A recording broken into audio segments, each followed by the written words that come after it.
الرحمن علم القرآن خلق الإنسان علمه البيان الشمس والقمر بحسبان والنجم والشجر يسجدان والسماء رفعها ووضع الميزان ألا تطغوا في الميزان وأقيموا الوزن بالقسط ولا تخسروا الميزان والأرض وضعها للأنام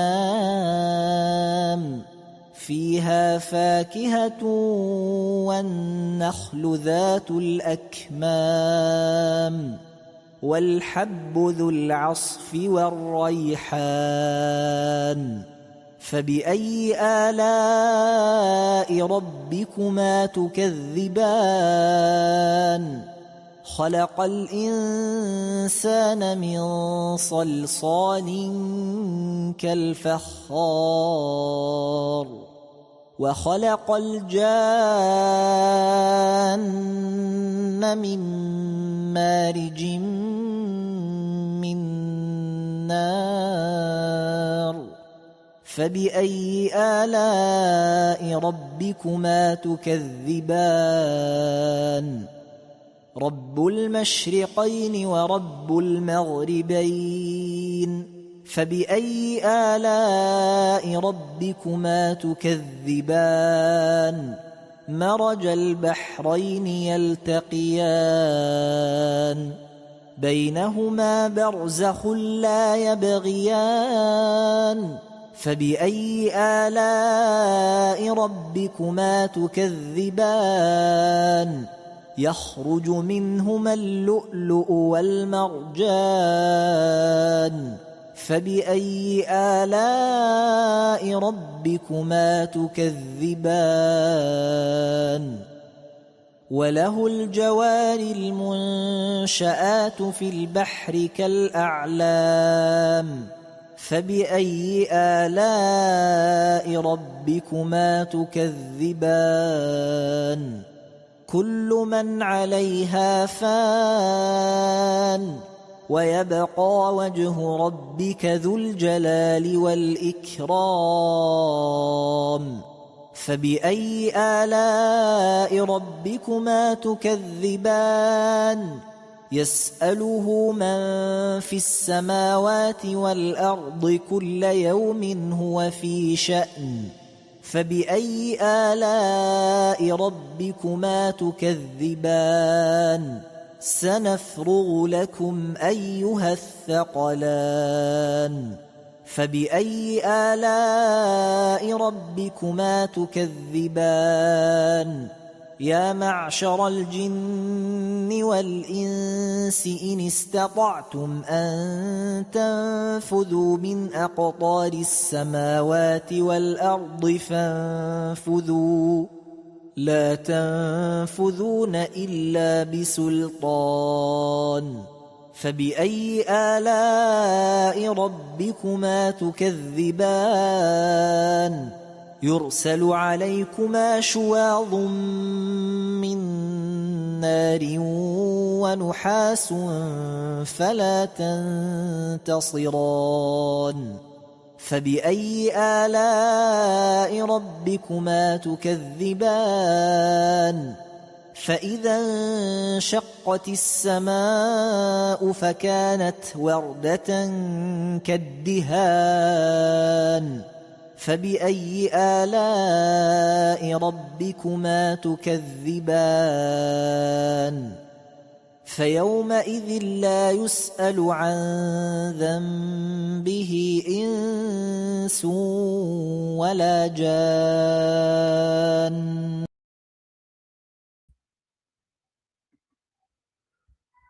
Assalamu alaikum, Masab.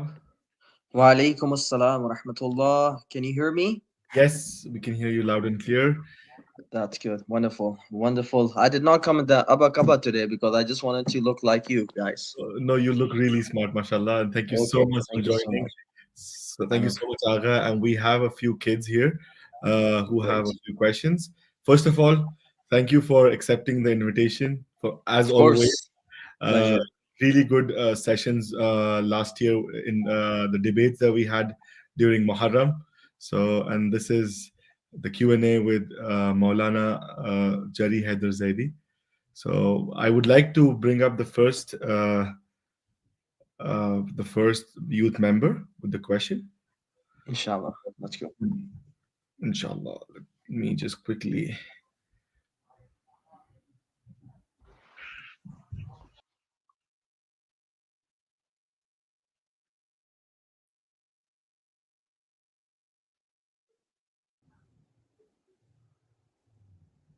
Assalamu alaikum.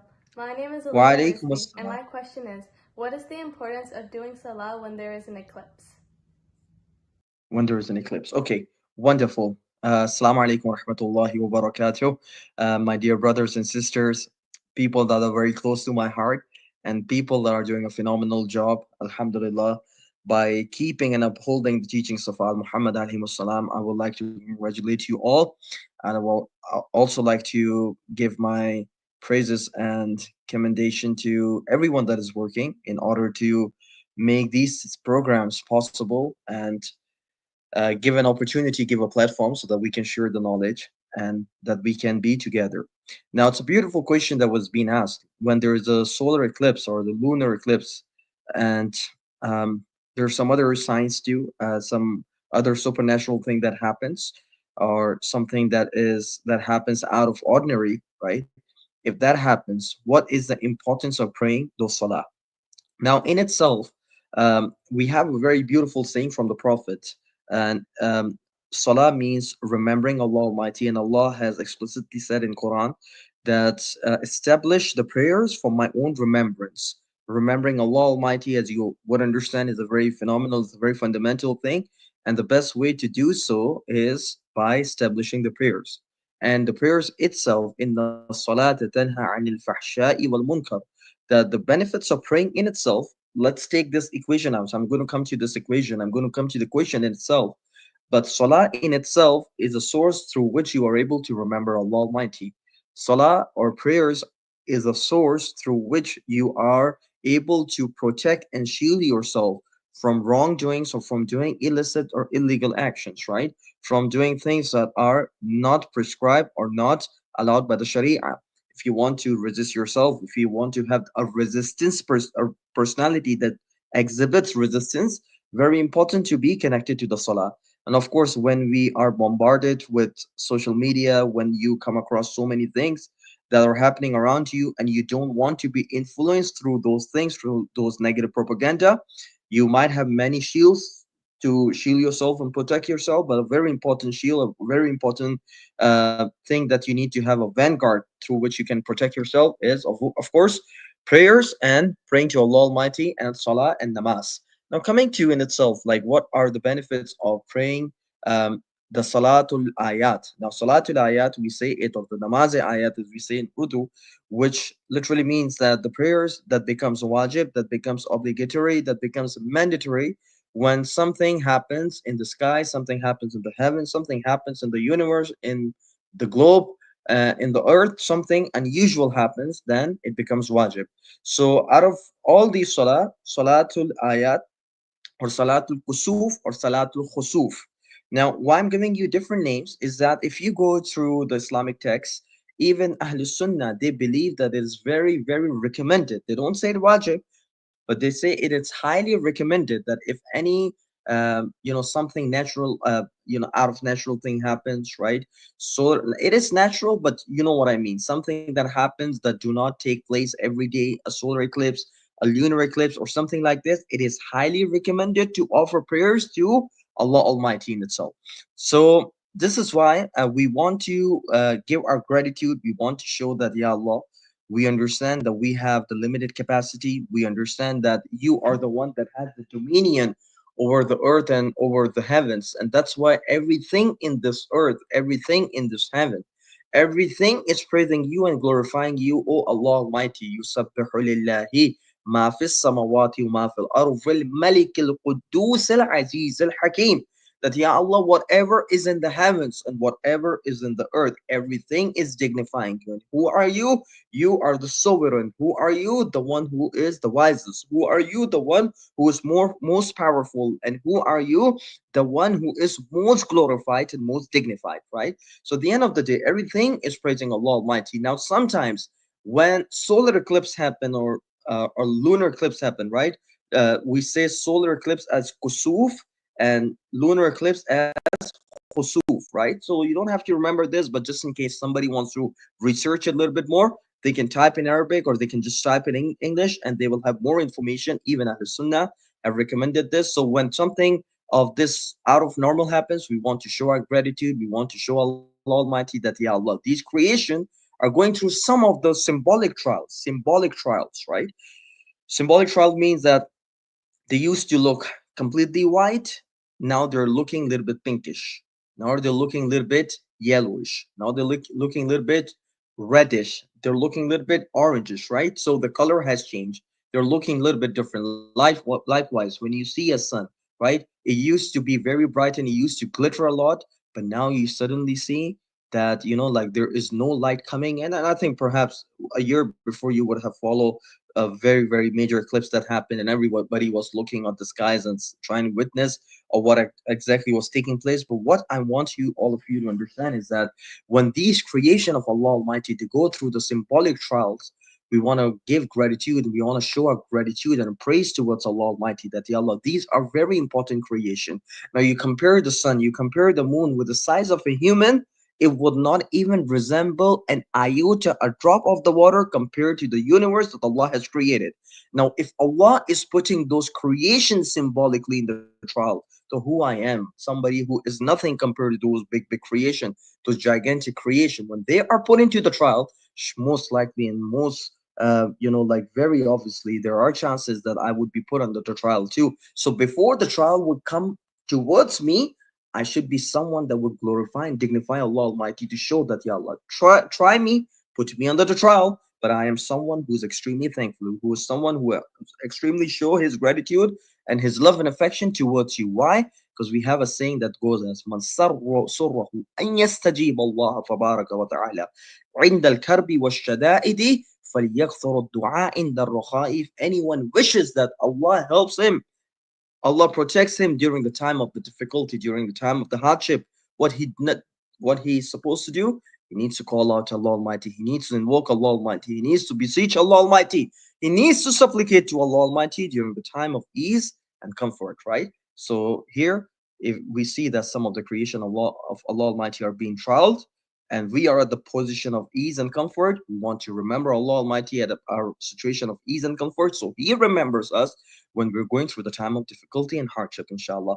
That's a symbolic way why you do so, but we do have a wise from Imams of Al Muhammad, and they have made wajib upon us, just like the way you would pray 5 prayers during the whole day. It is wajib upon you to offer Salatul Ayat when something, a solar eclipse, lunar eclipse, or something of these kind happens. Then you need to make sure that you, or earthquake happens and so many other things. I don't want to go into the natural calamity. If any natural calamity happens, very important to remember Allah Almighty, because وَمَنْ أَعْرَضَ عَنْ ذِكْرِي فَإِنَّ لَهُ مَعِيشَةً ضَنْكَ. Remember, anyone who is oblivious of my remembrance, he would be the one that would have a depressing life. So we want to make sure that we remember Allah Almighty, so we don't have a depressing life, and we have a life which is filled with satisfaction and bliss and tranquility, inshallah. I hope it answers the question. Wa alaikum assalam. Wa alaikum assalam. San, how are you doing? I'm doing good. Alhamdulillah. So my question is, I've spoken to like multiple scholars, and they said I can't eat at my non-Muslim friend's house, even if Okay. their food is like halal and it doesn't have like pork in it or anything. Right? Could you like elaborate on that? Because I'm trying to get like Okay. Very good question. Like, see, if I'm being called at a non-Muslim house, right? Now, there are two categories of non-Muslims, right? So I'm going to give you the fatwa, which is commonly quoted by most of the scholars, say Sistani, Sayyid Khouy, and all the major scholars, I would say. They are unanimous concerning that. So there are two kinds of non-Muslims there are there. One are the kitabis, and the other ones are non-kitabis. Let me elaborate it further. Kitabis are the one that you say that they were divinely inspired initially, but unfortunately, during the course of the time, they changed their teaching, and Islam came in, and not to replace them, but to modify them in a way that there were some teachings that were not right, and there were teachings that were right, right? And they were divinely inspired in a way because the prophets and the messengers that they believe in, they are common messengers and the prophets for Muslims too, for the people who are following the religion of Islam. So there are two or three as per the scholars, but for us, for our own understanding, we'll just mention two categories here. One are the Christians, and the second one are the Jews, right? So people are following the religion of Judaism, people are following the religion of Christianity. Christianity in its all brands, whether it's whether they're Catholics, whether they're Protestants, whether they are Orthodox, and so many isms out there. I don't want to go to those isms, but whatever isms out there within Christianity, they all fall under the umbrella of Christianity. Now, if you are visiting a Christian friend, if you're visiting a Jewish friend, right? Now, the rule of the thumb is if they are offering you anything, these people, and if it does not concern meat, if it's not something that is a meat product, and if they're offering you, let's suppose, cupcakes, muffins, God, man, I feel hungry. But anything that they say, right? So it's completely fine. You can consume them, right? And let's suppose now I'm going to come back to the non-kitabis one, inshallah. The non-kitabis one, I'm going to elaborate a little bit further. But a general rule that we need to all understand, and we need to acknowledge that, is that if they are getting pizza, if they're getting something from outside, then this question would not even arise, right? Because they're not cooking at their home, or they're not cooking the food in their houses, right? Now, if they're not cooking the food in their houses, the question of whether we can eat at their houses or not is completely oblivious. It's completely, it's completely not related to the question that we are in. Because if the food is coming from outside, they're just serving you the food. Now, even if you are at non-kitabi or a kitabi kafir, whatever disbeliever, whatever you are, non-Muslim friend that you are visiting, it's completely fine if they're getting something from outside and you're 100% sure that they are serving halal. Let's suppose they are getting a shawarma. This place they're getting the order from is a halal place. So it does not matter whether you're at Hindu friend, whether you have a Sikh friend, whether you have a Christian, whether you have a Jewish friend, whether you have agnostic, whether you have an atheist friend, right? It does not matter if they're getting something from a halal place and you are 100% sure. Now mark my words and understand my words. If you are 100% sure that it is a halal restaurant from which they're getting, it's completely fine. Or let's suppose they're getting something from a non-halal restaurant, but they're getting something vegetarian for you. Let's suppose cheese pizza, right? They're not putting any, like any meat or any kind of thing that concerns the meat or that concerns the haram stuff, right? So if they are getting a veggie pizza, they're getting you a cheese pizza, like it's completely fine. You can consume that, right? But problem comes in if they have cooked something at their home and if they're offering you, right? So now if they're offering you, let's suppose chicken or beef, right? Now the problem with that is that how would you ascertain that whatever they're offering you is halal, right? Now they could have just got it from Walmart, they could have just got something from Loblaws, from Food Basic or anywhere, and they're serving you the food, right?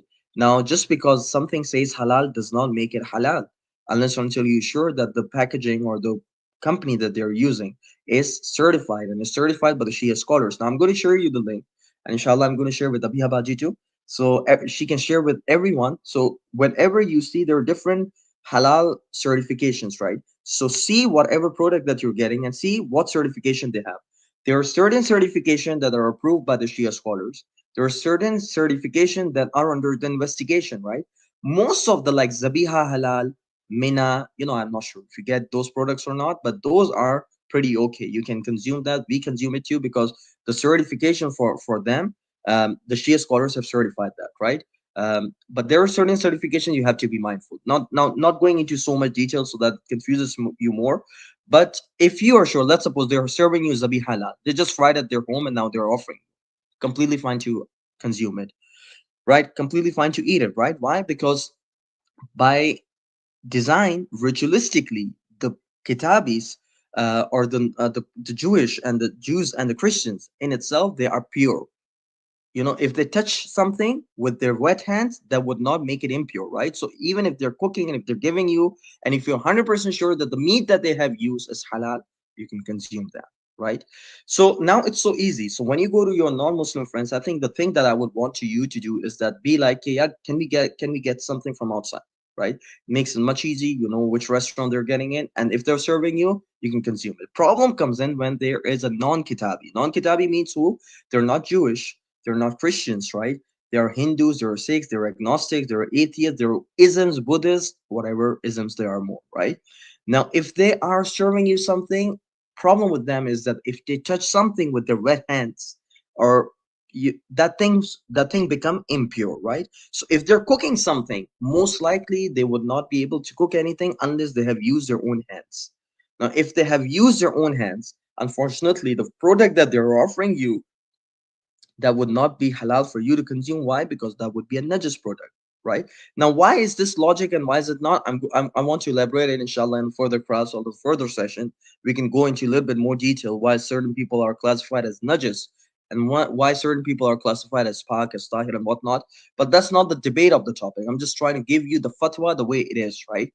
So if you're into those houses, if you're into those, if you're interacting with them, be very mindful and be like, yeah, let's just get something from the outside so you can eat and I can eat. I'll have my peace of mind, you'll have your peace of mind. If they're cooking something, if they're offering you, now this situation is very tricky, because if you're not going to consume it, if you're going to consume it, you're consuming something impure. And if you're not going to consume it, it's going to really make them really feel sad and disappointed that they have offered you with so much love and affection and you're not eating it or you're not drinking it. At that moment, like, try to see which one is more important. If he's like something, oh, you don't like to have it, it's okay, don't worry, then don't consume anything. But if you know he is going to be extremely disappointed, and that's going to negatively impact the message of Islam that you would want to communicate, so then there are certain exceptions, right? Now, who is the one that's going to decide? Not the Maulana. It's going to be you that is going to decide which one is the most important thing to do at that moment. So I'm just going a little bit over the time over your question, but inshallah, just to give you a conclusion. So when you're going to a non-Muslim friend, for everyone that is listening here, when you're going to a non-Muslim friend, if they are getting something from a non-Muslim restaurant, and that is something like a vegetable option, a vegetarian option, or a cheese option that do not have any meat product, you guys can consume it. If you guys are going to a non-Muslim friend and they're getting something from a halal place, completely fine, you can consume it. Non-Muslim can be Christian, Hindu, Sikh, whatever. Now, if they are cooking something in their home, now there are two categories. One are the kitabis and one are the non-kitabis. If they're offering you non-meat product, not non-meat products, and if they're cooking something at their home, if they're Christian, if they're Jews, you can consume it, right? Now, unfortunately, if they're Hindus and Sikhs and other Jain isms, try to refrain as best of your ability as you can, right? So, inshallah, I hope I answered your question, Ishan. Does it make sense? Yeah, you answered it really well. Thank you. Yeah, but make sure if you have any follow up, ask me. I can go over the time. I don't mind, but I want to make sure that you get the right answer. Is it No, I think you covered everything. Thank you so much. wonderful? I'm glad. I'm glad. Alhamdulillah.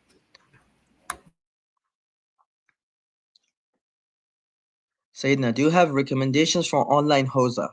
This is Ali asking the question. Okay, Ali, thank you so much, my dear brother, inshallah.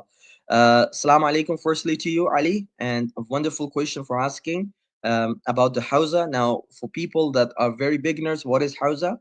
Hausa is more like a university. Hausa is more like a college where people that want to educate themselves religiously, they go there, right? So unfortunately, we're living in the West and so many responsibilities, so many things. Ideal situation is to go to Najaf. Ideal situation is go to Qom. Ideal situation is go to Mashhad. Ideal situation is go to Asfahan.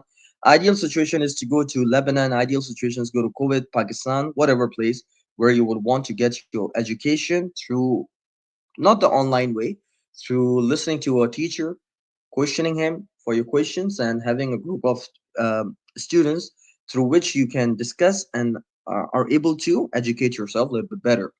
Now, Ali has asked a very good question. Now, what about the people that cannot go to those places? Maybe somebody might have responsibilities here. Maybe somebody is the only son of his family and they're trying to look after the family too. No, not it's not so easy for everyone just to go there and get the education, come back, right? It's not so easy. It's very difficult. How should we manage that?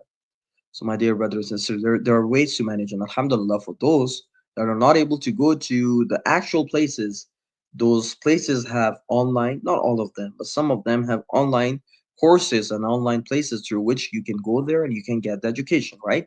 Now, there was one from Com, but the problem with it is that there are certain problems with it sometimes because they don't have English um, English courses or not. I'm not too sure. I haven't explored their English courses, whether they have it or not.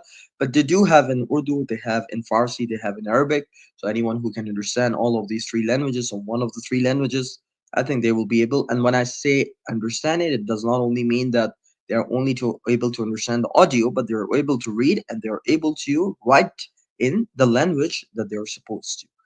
So if that is a scenario, then inshallah there is one in Qom, and it's very good actually. But problem with it is that it's for people that I'm talking to you right now.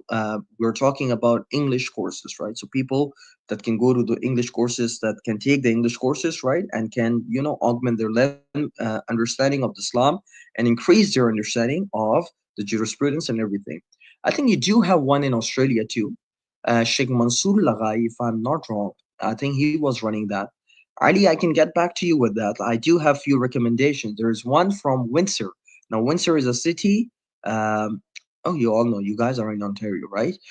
So Windsor is right at the border of Detroit. So Detroit is the U.S. city, and Windsor is the Canadian city, right? So Windsor, they have a whole mawsu'a, which is called Jami'atul Imam al-Hussein, I think so, if I'm not wrong. So you do have a hausa there, and they are offering online courses. I was talking to one of the mudir, one of the manager of the house, and he was explaining me, and very, very beautiful. Because the good thing about them, it's a Canadian base, right? So a lot of 200, lot to learn, and it's very, very important, and it's something that you can manage the timing too. I think it only happens twice in a week, Friday or Saturday.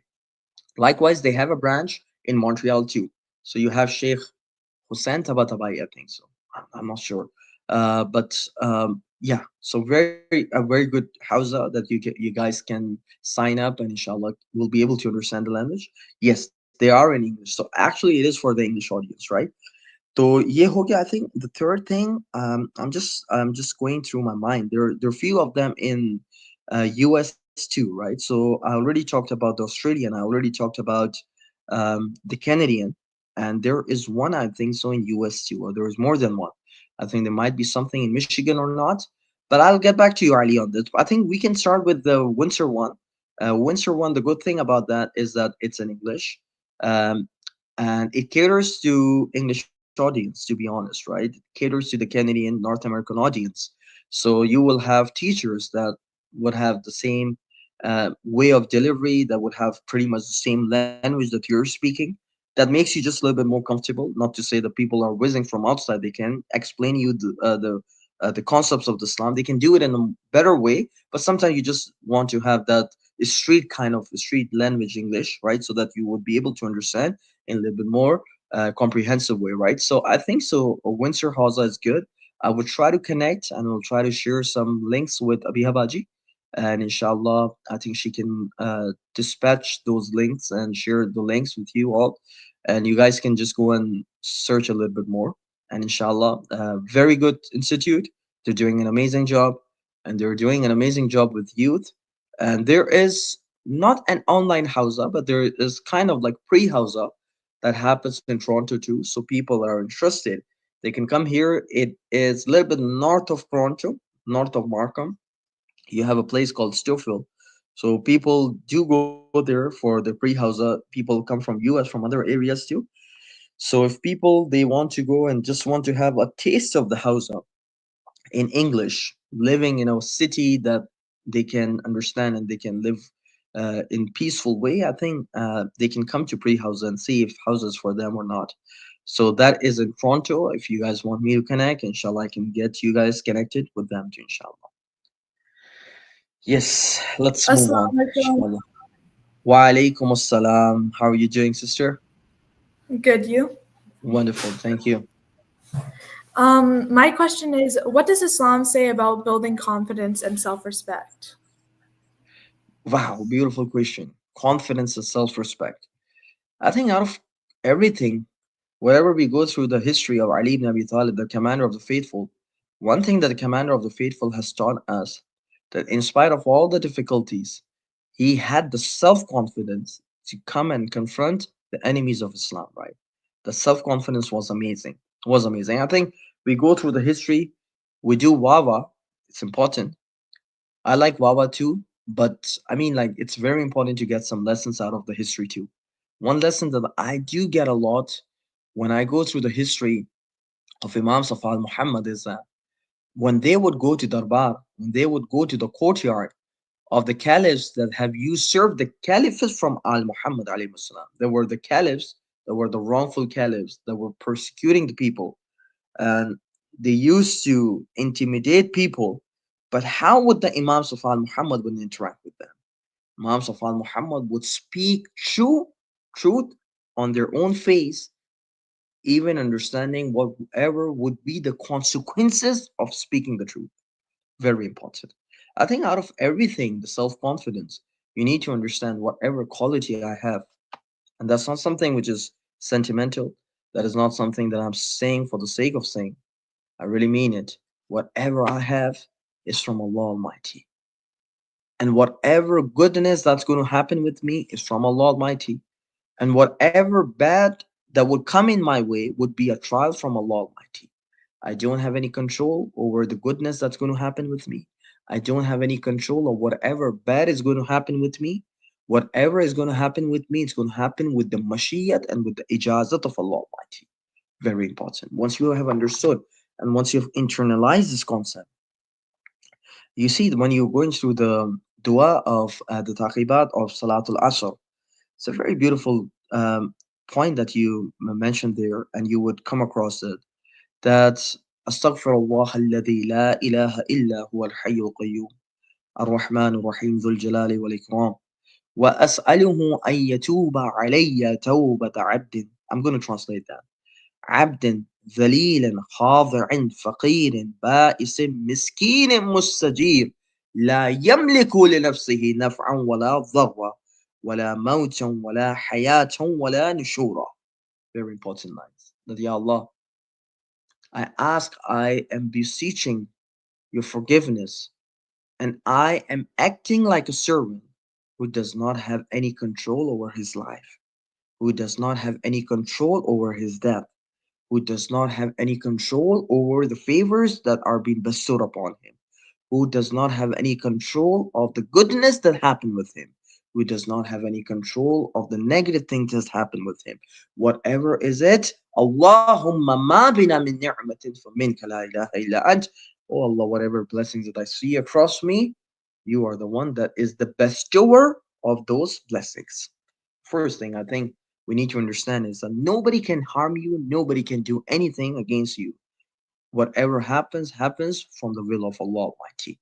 When you have that peace and confidence, then for me, if I'm talking to Justin Trudeau or if I'm talking to my own sister, it's not going to make a difference because I know my sister cannot harm me or cannot give me benefit. Justin Trudeau cannot harm me or cannot give me benefit. Even if I go in front of Trump, look, I'm not going to in front of Trump anyway, but I'm just trying to explain you. Even if I go in front of Trump, even if I go to the most powerful person in the history of the mankind, or the most powerful person who is living right now, I would not feel myself at disadvantage. Why? Because he is a creation of Allah, or she's a creation of Allah. I am the creation of Allah Almighty too. He or she cannot harm me, and I cannot do anything, right? Whatever comes to me from Allah Almighty. When you internalize this concept, when you internalize this concept of Tawheed, that gives you the confidence to go and interact with whatever person on the earth, right? You can go and interact with them. And again, I'm not saying to be arrogant. I'm not saying for you to be someone who is, when talking to the people, you're showing attitude and whatnot. No, no, no. That does not give you the green signal to be arrogant or to do or show or exhibit your attitude. You have to be very respectful too. But at least that takes the fear away from your heart. That how I am able to interact with the people that are very monumental and gigantic. No, you don't have to worry about that. The only thing that you would worry about that is that, inshallah, I'm just going to quit in 1 minute, inshallah. First thing, inshallah, again, the tawheed. The second thing, I think the confidence. I think confidence comes with the knowledge. And believe me, when I go and when I have prepared the lecture just now, I did not prepare the lecture because it was spontaneous questions, right? So maybe my confidence was shaking a little bit. But if I have the right knowledge and if I have the right understanding, and if I go and deliver the speech, believe me, knowledge and education gives you confidence. And thirdly, that's going to give you the confidence is more and more practice. More and more you practice, first time when I was going to speech versus now when I go to speech, it's completely different, right? First time my legs were shaking, my hands were shaking. But now when I come, it does not matter the crowd, the size of the crowd. It's easy to deliver. So three major points, inshallah. We can talk a little bit more about it, inshallah, in future if we have time, inshallah. Yes, thank you so much, Ayla, for the question, and thank you, Aga. We are 1 minute over. Do you? We also have two more questions in the comments. Would you like to take them, or we should? Let's try to take them very quickly, inshallah. 2 minutes for each, So one inshallah. question following this discussion is: can self-respect be confused with takabbur over oneself? Sister, very good question, Sister Farwa. Thank you. Assalamu alaikum. Hope you're doing well. Wonderful question. As I said, yes, self-respect can be confused with takabbur too. That's why I explicitly said having self-confidence is one thing, and that self-confidence you have is not from your own self, it's coming from Allah Almighty. So if it's coming from Allah Almighty, my interaction with the people should also be dictated by Allah Almighty. See, I'm not taking myself. If I have the self-respect, I have self-respect. Why? Because I am a creation of Allah Almighty. And to respect every creation of Allah Almighty is a command from Allah Almighty. And since I am one of the creations of Allah Almighty, so I have to self-respect myself too. So this is why I'm doing it, because this is a command from Allah Almighty. Important, right? Now, since Allah is commanding me to respect my own self because I'm a creation, that also means I have to respect others too because they are the creation from Allah Almighty too. So the equation of takabbur would go away. Why? Because my idea or my ideology of respecting others is not for my own self, is because Allah has commanded me to do so, inshallah. Let's move on to the second one, inshallah. Thank you for clarifying, Maulana, about not eating a non-Muslim. What about eating at Swahili's and Bohris?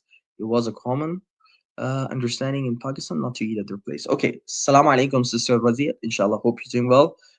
Very wonderful question. The general consensus among our scholars, Sayyid Sistani and others, Ismailis and Bohris are Muslims. You can go and eat at their houses. There's no problem in it. And if they have cooked for you something, you can have it. Problem comes in when they are, because they don't believe after the imams after Imam Sadiq, right? So if they're explicit about their dislikeness of Imam Qadim, of Imam Rada, of Imam Jawad, of Imam Hadi, of Imam Askari, of Imam Sahib al-Zaman, if they're explicit that we dislike them and they were like whatever, right? Astaghfirullah. So if they are explicit in their communication, then they are nasubis, then you can have it. But by default, if they have not expressed their understanding or if they have not expressed the dislikeness of the Imams of Al Muhammad, then just going and eating at their places in itself, as per the Maraji, Sayyid Sistani, including and Sayyid Khamenei and some others, there is no problem with it, inshallah. That's completely fine. That brings us to the end of the questions. Thank you so much, Aga. Thank you so much for your time, and thank you everybody for Thank joining. you. Uh, Thank you so much, Wali. that is the end of this. Thank you so much. Jazakallah. Jazakallah, Wali. You take care and everybody take care, inshallah. We'll see, inshallah, later. Fi aman Allah. Allah Hafiz. Hafiz.